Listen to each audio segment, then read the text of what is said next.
I'm an international educator and also head of technology at the International School Dhaka.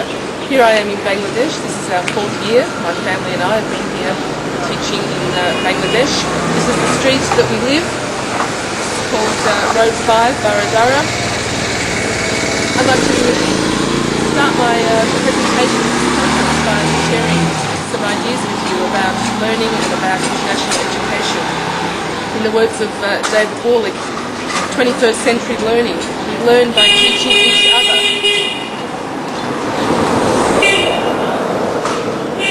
So I'm hoping to share some experiences with you and to foster the learning. In a flat world, of course, everyone can learn from everyone else.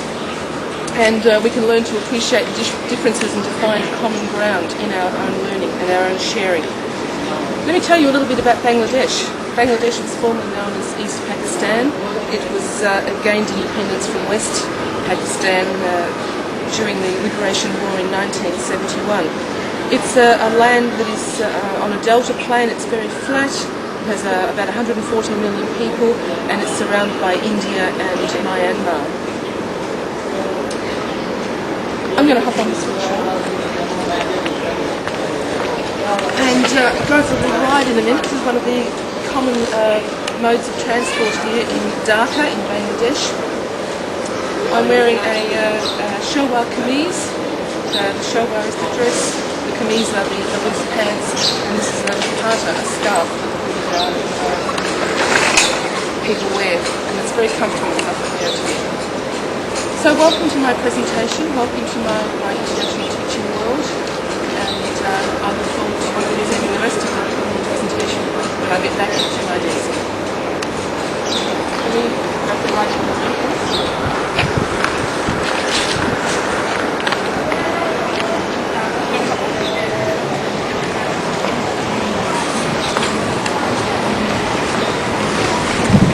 Bye!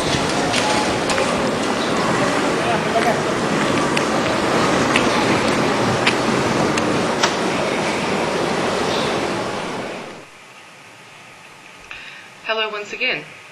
I'm back at my desk. Thanks for joining me on the streets in Dhaka. We started to attract a bit of a crowd down there. My presentation for the K-12 Online 2006 conference is entitled The 21st Century Educator's Toolbox, Developing a Professional Learning Environment. A professional learning environment is also called a personal learning environment, and it's a place where on the internet where learning and interaction with others takes place using available online tools.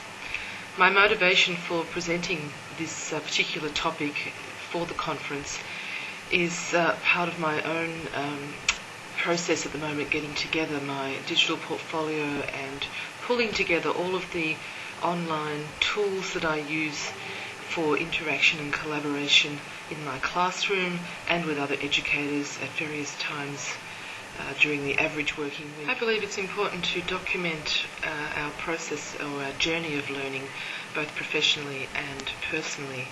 And we often ask ourselves as educators, where and when does the learning take place? Well, there's certainly been a lot of learning taking place during this K-12 online conference. My own process of putting together this presentation has been a very steep learning curve, and one that I'm enjoying as I go through. During this presentation, I hope to show you that by using Web 2.0 tools and various online environments, you too will be motivated to gather together your resources and form your own professional learning environment. Okay, let's get started. This is the starting place for my presentation, the 21st Century Educator's Toolbox, Developing a Professional Learning Environment, on my wiki, julielindsay.wikispaces.com, K-12 Online 2006. There's some background information here, talking about my motivation for this presentation. I'd like to show you at this stage what my old digital portfolio looks like. This is actually one that I created quite a few years ago, four or so years ago, And as you can see, the last update was 2004. It's a little embarrassing. I've got these themes that I'm still going to use in my new professional learning environment, but I'm not going to use Dreamweaver. I'm not going to have rollovers. I'm not going to use this static environment that is just click and select and has no interaction. So that's out, and I've given my reasons for changing quite clearly on this page. I'd like to give a tribute to Dr. Helen Barrett, who has been a great pioneer in the e-portfolio world and a great inspiration to me. There are some links there that I'd love for you to explore. Helen has spent quite a bit of time looking at different environments for digital portfolio development, and recently has come to look also at using Web 2.0 tools, including wiki spaces. Why use a wiki? Well, it's immediate web page authoring. Yes, I love Dreamweaver, but I don't have the time to create static web pages or have the time really to learn enough about Dreamweaver to do anything else at this stage. A wiki allows me to include multimedia and RSS.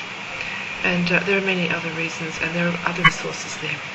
Okay, if we click on the toolbox, we will get to our page where we're going to start exploring the different tools to do with professional learning environment creation.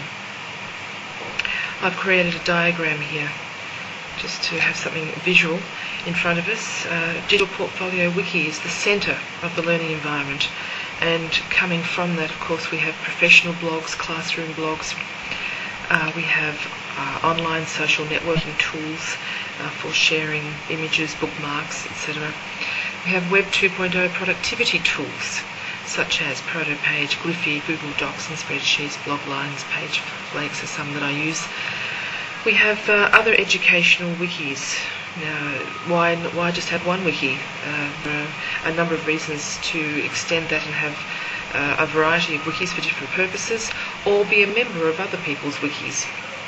There are also other online areas, particularly online file storage for podcasts and videos, for your storing of your own work or accessing other people's work, that can all sort of link in to your digital portfolio and you become part of your professional learning environment.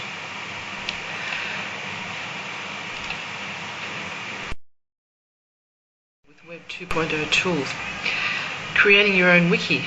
You have a number of choices. I'm recommending wikispaces.com. I also have some pbwiki.com wikis as well. I've put together a tutorial for creating a free wikispaces.com wiki. I realise these images are a little tricky to read on the video, but let's just have a quick look. If you click on the hyperlink, you go to another wiki I've created specifically for development of digital portfolios. If you are a member of Wikispaces, which is very easy to become, you just go to wikispaces.com and become a member, and you therefore after that want to create a free K-12 wiki. You can click on this hyperlink here, Wikis in the Classroom, and it comes up with a form that looks like this, and of course you can name your wiki, and there's some information there about how to set it up for education. There's also more information there about digital portfolios in general, which I'm adding to at all times. Some examples of some of my wikis that I have at the moment. I have an e-learning wiki. Let me just show. Okay, the e-learning wiki is at 123elearning.wikispaces.com. This is a wiki that I share with my colleagues at school. At the moment we're developing or redeveloping our IT acceptable use policy. We're looking at professional development, and we're developing our digital literacy scope and sequence, and a number of other people are members of this wiki, and we collaborate on the various pages. Another wiki that I have at the moment is with the students, called ITGS wiki. Let's go back to the home page there. This is the Information Technology in a Global Society class, grade 11 and 12 wiki. As you can see, there are various menu items to do with our curriculum. Also, each class has its own page where I post various links or the basics of our syllabus. As you can see, I haven't been doing this for very long. I missed out the first 4 weeks this year, so I need to go back and fill those in, and it's only very recently that we've been using this. The students go in and develop their own pages as part of assignment work, and we collaborate on this and developing our own IDGS knowledge base. Let me show you one of the ITGS wiki pages. This is a unit of work we're doing on integrated systems robotics, and I've started the wiki page by providing some information from the syllabus. We've got some resources links here where everybody has contributed. We are starting to fill in the links to various definitions, etc. I've posted a picture from the Asimo that I saw at Disney World, and also a short movie that I took at Disney World. There are some articles there that students have reviewed. We found, one student found a video on Google Video. It's a short little excerpt there that we've embedded into the wiki page. There are some tasks there. I've also put in some RSS feeds. So you can see with just one wiki page it can become quite a multimedia event. And these are particularly interesting for us in ITGS because we need to be up to date with current affairs, and we need to be looking at the impact of social and ethical issues to do with IT. And there's our Google News right there in front of us without having to even go to our blog lines.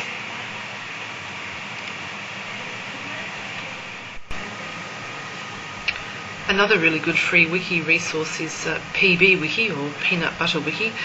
I've used this in the past and I'll continue to use it for the podcast jazz wiki. Let me just show you this one. This is the Podcasting in All Jazz wiki. I set this up a few months ago in preparation for my NECC 2006 presentation on Podcast Bangladesh. It has a slightly different style and feel about it to Wikispaces. Let me show you the Podcast Bangladesh page, which you may like to flick through. There's an interesting video there actually that I took showing the streets of Dhaka. There's a map of where Bangladesh is, and some resources here to do with our podcasting project in International School Dhaka. So that's all there, and that's on the PB Wiki page. Okay, let's move on to starting a blog and what we can do with blogging. I use blogger.com as my primary sort of blogging device at the moment. My primary blog is the e-learning blog, which I contribute to on a regular basis each week. As I've developed this throughout the last 12 months. It's only just over 12 months old, so I have various devices attached to this blog. I suppose one of my recent ones is Talker, where the actual blog posting is turned into an audio file. It's quite amusing, and you can actually download that as an MP3 file. I have a little application called librarything.com. You can actually put the books that you're reading on the front of your blog. You can put clock link, gives you clocks with different times on them, whatever you need. I've put my Delicious, I'll talk about Delicious a bit later on, as a cloud on my blog there. Let's see, I was trying to show you, this is couple of my favourites, of course, Flickr. I'm putting my Flickr images up here on my blog, and this one. The word I was just looking for then was cluster maps, which is this map that you often see on blogs. This shows you, when you click on it and you bring it up, it shows you all of the different people who are actually looking at your blog, and it's quite exciting. And I'm just like a big kid. I don't care. I think it's great if you're actually writing for an audience, or if you think someone's looking at your blog. It gives you pride in what you're doing and helps you strive for higher heights, so to speak. I've had 683 visits since the 25th of September. Yesterday, apparently, 28 people looked at my blog, so that's very exciting. Another aspect of my blog I wanted to point out is this use of Technorati tags. And of course, one great way to get your tags is through Hitchhiker. Can I just show you David Warlick's site? And if you go to hitchhiker.com, there is a tag code maker there, and you can import that into your blog HTML and it gives you the tags there. Another new form of blogging that I've started this year is with elgg.net. My students and I are using the free online service provided by ELGG developers. I've started this blog called In Touch with a Flat World, which I use as a professional blog and also as a sort of outside my front door, sharing my international experiences with people blog as well. ELGG is a little different to blogger.com. You can set up communities. You can see here I have an ITGS community and a digital storytelling community. I also have friends of my blog who have actually, these are my friends that have ELGG blogs as well. And it provides for more community-based blogging. Let me show you the ITGS blog community. My students, my grade 11 ITGS students, are part of this. That is some of their names there. We have regular postings, for example, recently, what do you think of ELGG? I've given them some things to think about there, and I've had 8 students provide lengthy comments to this posting. I do Blogger of the Week, and I give reasons. There are certain criteria for Blogger of the Week, and we discuss various issues to do with ITGS. A fairly new blog. I have it set so that only invited people can become part of the community. So the students, we can also post to public, private, or community members only. So it has quite a lot more flexibility than blogger.com, and does provide this tagging as well. For example, if I click on ITGS as a keyword or a tag, it will show all of my posts that I've put in using the tag ITGS. It also shows my students who have tagged their posts ITGS. Now, students are a little slow perhaps at getting used to this keyword and tagging, because there should actually be quite a few more there. So they're all meant to be tagging their posts with ITGS. But it's a way of finding communities as well, finding people who are interested in the same things that you are. So that's ELGG.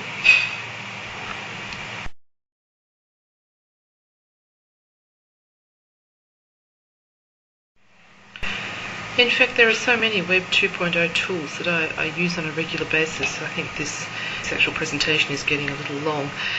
All the information will be on my website, but I would like to show you, just before I finish up, a couple of new tools. One of them is ProtoPage, and you can set up your own free account at protopage.com. This one is with my ITGS class, and we have about 8 pages going at the moment. You can see the locked ones, of course, the students can't access. They're the ones that I just keep for myself. The page allows you to put widgets. You can have hyperlinks to various other web pages. You can do searches. You can have RSS feeds. These are some of our news items. You can create assignment sheets. This how to discuss and weigh up an issue is sitting there. Various pages. Here's one of these. This is to do with our area of impact health. So we have some assignment work here, a picture of our trip to the local hospital, and news feeds for health information, etc. So the students use it as a ready rec sort of page. I update it. They don't update this. I update this, and it complements the wiki now in terms of having bits and pieces for them to just hop into and have a look at. Another page that I use just for myself is Page Flakes.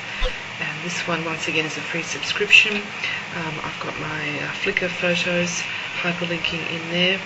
I've got some news items, K-12 online conference blog feeding in, my delicious bookmarks. I've got the last 10 or so feeding in there, etc. You can do a search, and I have this open on my desktop at work all the time, and just to be able to hop into various bits and pieces.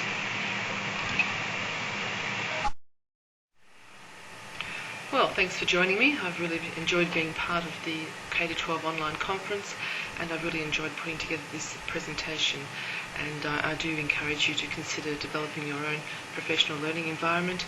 Perhaps use a wiki, perhaps use a combination of the many different tools that I've shown you and are available via the page on my wiki. And please keep in touch. Don't forget, all the information can be found at julielindsay.wikispaces.com. Bye for now.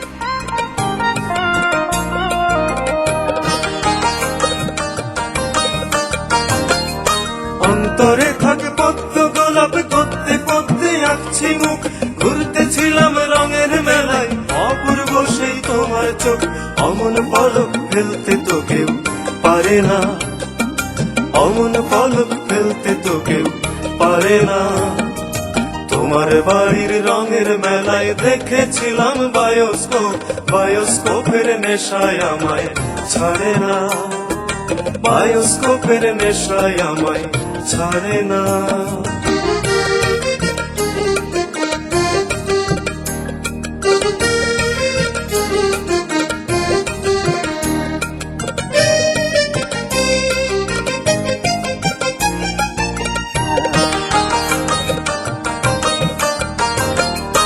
হঠাৎ তোমায় মন দিয়েছি ফেরত চাইনি কোনোদিন মনকে তোমার হাতের নাটাই তোমার কাছে আমার ঋণ মন হারালেও মনের মানুষ হারে না মন হারালেও মনের মানুষ হারে না তোমার বাড়ির রঙের মেলায় দেখেছিলাম বায়োস্কোপ